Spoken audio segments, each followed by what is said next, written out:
Адамдар чыгат экен. Чыкканда мантип шахматный система отурбай, катар отуруп алышат. Шалдар сидинага отуруп алып атат. Биз карычылык эмне болсо ошо өзүндөй. Анан ортоңку эмеде эме турат. Мындай. Оны эмне карабай эле чыгып эле шарп эле сидинага отурушуп, жаштар чыкканда антисепти айтсам жууп, колун аркага чыгып отуруп атышат. Шахматный системада. Анан карыларга эме жок экен, анан айтсаң деле түшүнбөйт экен.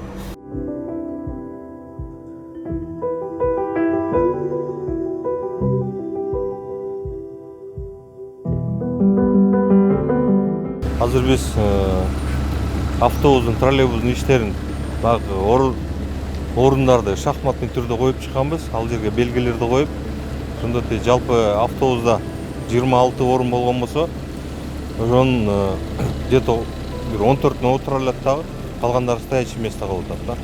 Өкмөттүн, мэриянын буйругу бар, 60%дан ашырбасын дегенчи.